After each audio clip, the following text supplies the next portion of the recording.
The Toothpaste Millionaire, Chapter 7.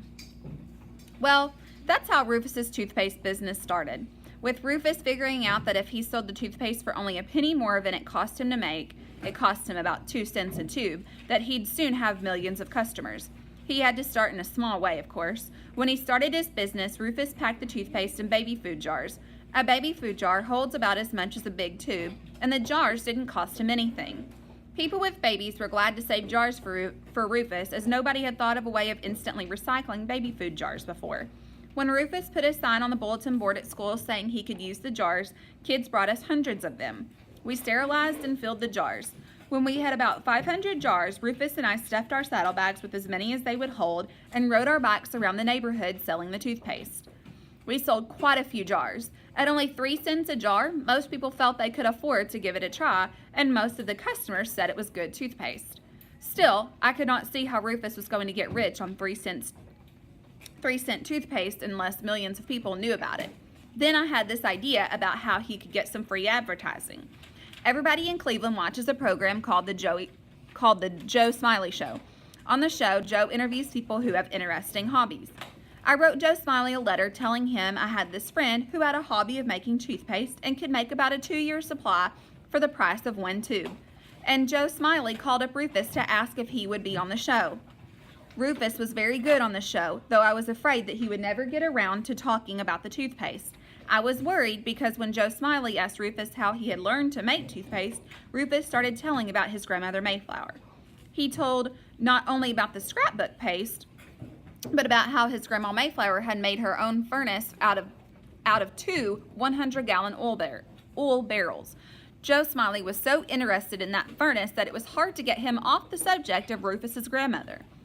Rufus told about his grandmother taming raccoons, woodchucks, mice, chipmunks, and catbirds, and of course about her brushing your teeth with plain baking soda. But the story I liked best was about his grandmother's name. It seems Mayflower was his grandmother's whole name. She didn't have any last name till she got married. Then she took her husband's name, which was Proctor, and was known as Mrs. Mayflower Proctor. But Rufus's grandmother never did like the name Proctor because it was a slave name. Rufus explained that back when there were slaves, a black man was sometimes called by the name of the white family who owned him. So when Mayflower's husband died, she dropped the Proctor part of her name, and she and her children went back to being Mayflowers. Then Social Security came along and said she had to have a first name and a last name on her Social Security card. But rather than let the government put her down with a slave name, Mrs. Mayflower wrote the Social Security people and signed herself Mrs. Mayflower, with a space between the May and the flower. I love that story. In fact, I'm seriously thinking about changing my name to Mac Kinstry, as I don't care too much for Catherine. Mac sounds like a boy's name, and boys' names usually sound a lot more forceful than girls' names to me. But I'm getting off the subject of toothpaste, just as Rufus did on the Joe Smiley Show. You wouldn't think all that stuff about Rufus's grandmother would sell toothpaste. But then, as my father pointed out, you wouldn't think Rufus's way of advertising the toothpaste would sell toothpaste either. Joe Smiley is the kind of guy who is always saying things are the greatest thing he ever heard of, or the most fantastic. If a girl comes on his show in a pink coat that Joe thinks is attractive, he'll say, "That's the most fantastic coat." There's nothing that special about the coat. He just means it's nice. What I mean is he exaggerates. And everybody Joe has on his show is one of the greatest people he ever met or has done the most fantastic thing. So when Joe does get to Rufus's toothpaste, he naturally gives it this big build-up, which is what I was counting on. And what does Rufus do? The conversation went something like this. Joe: "Now Rufus, this fantastic toothpaste you make, I suppose it has a special secret formula?"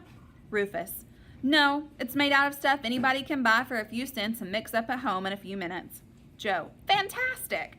And of course, it's much better than the kind you buy at the store." Rufus: "I don't know about that, but it tastes pretty good. And for about 2 cents, you can make as much as you get in a 79-cent tube." Joe: "Fantastic! And where can people get some of this great toothpaste?"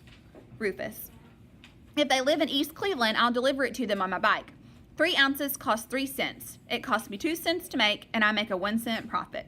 If anyone outside East Cleveland wants some, I'll have to charge 3 cents plus postage." Fantastic! And what do you call this marvelous new product? Rufus: "Toothpaste." Joe, just toothpaste? It doesn't have a name like Sparkle or Shine or Sensation or White Lightning or Personality Plus? Rufus, no, it's just plain toothpaste. It doesn't do anything sensational such as improve your smile or your personality. It just keeps your teeth clean. Who would have thought that telling people toothpaste wouldn't do one thing for their personalities would sell toothpaste? But 3 days after Rufus was on the Joe Smiley Show, he got 689 orders for toothpaste. One came all the way from Venice, California, from a man who happened to be telephoning his daughter while she was watching the show in Cleveland. The daughter said, "There's a kid here who's selling toothpaste for 3 cents a jar." And her father ordered 3 dozen jars. Fantastic!